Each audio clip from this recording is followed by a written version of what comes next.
이사야 18장에서 20장까지 말씀 함께 읽겠습니다.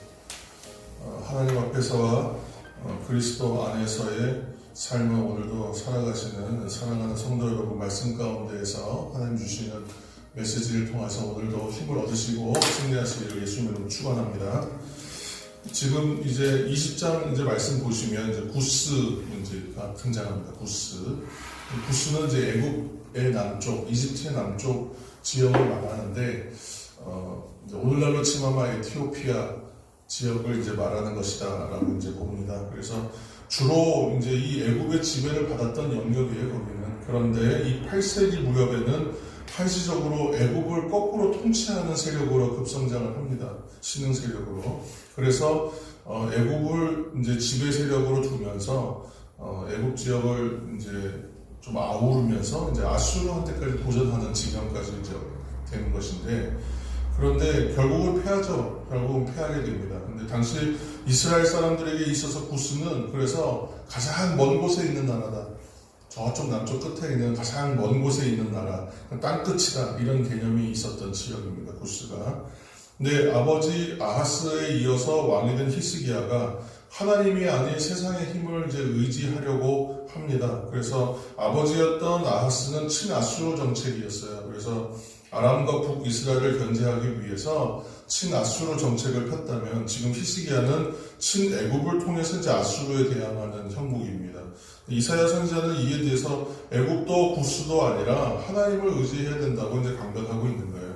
근데 20장 2절에서 3절 말씀 한번 보시면, 이걸 한번 보시면 20장 2절에서 이제 3절 말씀을 보시면 한번 읽어볼까요?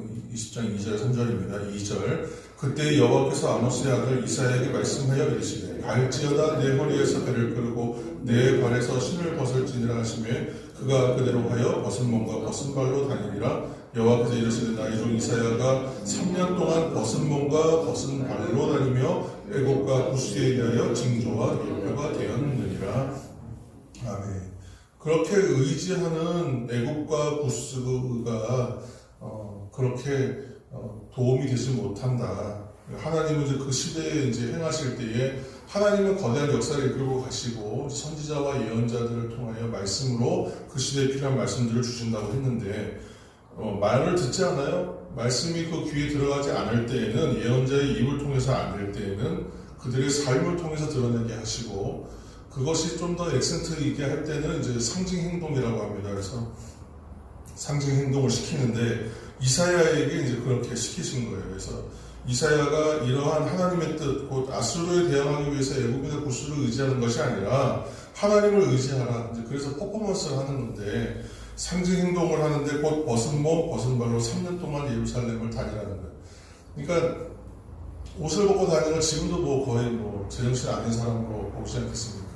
근데 그 당시에는 더 한 거예요. 선지자여 예언자라는 사람이 벗은 몸으로 다니니 저게 좀 뭐한 짓인가 이제 하지 않았겠어요. 근데 그렇게 이제 보는데 그 메시지가 바로 남유다를 의지하려고 하는, 남유다가 의지하는 애굽이나 구스가 아수르에 의해서 이렇게 다 벌거벗은 채로 끌려가는 수치를 당하게 될 것이다. 그렇게 지금 상징 행동을 하는 것입니다. 결국 역사는 구스가 아수르에게 패해요. 그런데도 여전히 애굽 세력을 의지합니다. 남유다는. 그래서 그 19장 1절 말씀 한번 보시면, 19장 1절 애굽에 관한 경고라. 보라, 여호와께서 빠른 구름을 타고 애굽에 임하시리니 애굽의 우상들이 그 앞에서 떨겠고 애굽인의 마음이 그 속에서 놀구리로다. 아멘. 하나님께서 이사야 선지를 통해서 애굽 심판 메시지를 드디어 선포합니다. 근데 거기 의지하면 안 된다는 거예요. 그래서 애굽에 대한 심판 경고예요. 그러니까 아이가 그 이제 부모가 아이한테 그거 위험한 물건이고 그거는 깨끗한 물건이 아니니까 그 물건 만지지 마라. 아무리 경고하고 타일러도 애가 그 물건을 계속 가지고 놀려고 그러고 너무 위험해요. 그러면 부모는 어떻게 하냐면 그 물건 치워버립니다. 그렇죠? 보이지 않게 치우던가 아예 없애던가 해요. 근데 그러면 지금 그거 만지면 안 된다라고 하는데 행동 변화가 없으니까 결국은 치워지는 거예요. 애굽을 계속 붙드니까. 그래서 이처럼 하나님께서 그 애굽에 대한 심판 메시지는 남유다를 향한 하나님의 말씀. 애굽을 심판하는 이유는 자기의 그 자녀된 곧 이스라엘 남유다가 제사장 나라로 회복하게 하기 위하여 지금 고치시는 거죠. 그래서 이처럼 이사야 선지자가 벗은 몸, 벗은 발 상징 행동을 계속 하게 되는데 이 얘기는 하나님께로 돌아가지 않으면 예굽과 구스에 대한 심판이지만 동시에 하나님 앞으로 돌아가지 않으면 지금 자신이 겪는 수치는 아무것도 아니다. 이사야가 수치를 감내하면서 하고 있는 거거든요. 자기가 부끄러워서 이 행동은. 그런데 자기가 겪는 수치스러운 것은 비교도 안 되는 수치를 당하게 될 것이다. 이 모습을 3년을 그렇게 합니다. 근데 하나님의 뜻은 또 우리가 오늘 발견해야 될 것은 말씀 가운데에 이 말씀이 전화 왔는데 18장 4절 말씀 한번 읽겠습니다. 18장 4절 말씀.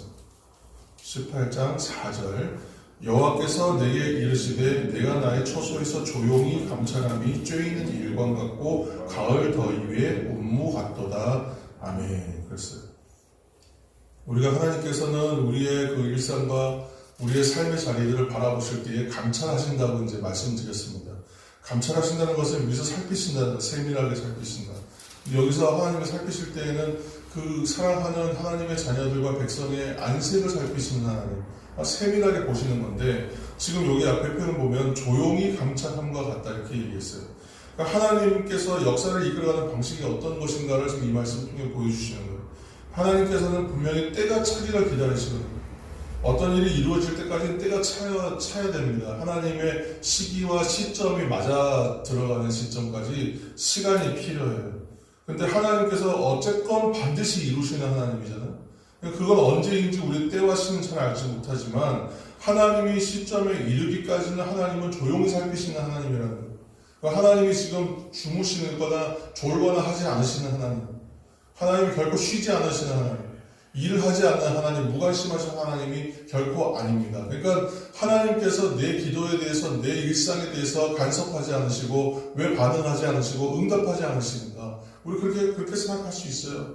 그러나 하나님께서는 그렇지 않다. 조용히 감찰하시는 하나님, 때가 차고 때가 이름에 그것이 징조가 되면 반드시 그 일들을 이루시는 하나님이라고 오늘 말씀하고 있는 겁니다. 이 신학자들이 아주 이 표현들을 그 유비라 그래요. 비유 표현을 참 잘했어요. 뭐라 하냐면 하나님의 정의는 거대한 맷돌과 같다. 어떤 성서학자가 얘기했더라고요. 여러분 이해가 되시죠?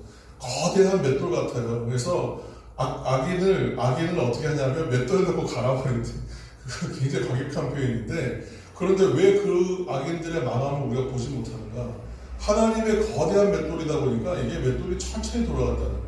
우리가 알지 못하는 사이 천천히 돕는 굉장히 거대한 맷돌이에요. 그래서 이게 어느 날은 다 갈아져서 결국은 없어지는데 우리가 그게 너무 천천히 돌아가니까 깨닫지 못한다. 마치 우리의 이 천체, 이 지구가 우리가 살고 있는 이 행성이 우리는 알지 못하는 가운데 지금 돌고 있잖아요. 움직이고 있잖아요. 근데 우리 깨닫지 못하거든요. 근데 분명히 움직이고 있다는 것은 다 믿습니다. 사람들. 그것처럼 하나님의 행하심과 하나님의 역사가 이루어지는 것은 우리 눈에 체감되고 보이지 않을 수 있어요. 그러나 하나님께서 반드시 일을 하시고 계신다는 거예요. 너무 재밌어요. 맷돌은 악인을 갈되 아주 가루가 되도록 갈아버릴 것이다. 이렇게 표현했더라고요. 저 어저께 이 말씀을 좀 묵상하다가 좀 재밌었어요. 재밌기도 하고 마음이 기쁘더라고요. 하나님께서 분명히 이루시겠구나. 아주 가루가 되도록 일을 만드시겠구나. 이렇게 생각이 들었습니다. 다만 우리는 너무도 이 거대한 맷돌이 천천히 돌기 때문에 속도를 깨닫지 못하는 것일 뿐이다. 우리가 살고 있는 이 땅도 회전하고 있는데 우리가 깨닫지 못하는 것과 같다는 말씀입니다. 그래서 이 말씀을 갖고 이제 18장 이제 4절에서 6절까지의 이제 말씀들을 하고 계시는 거예요. 그래서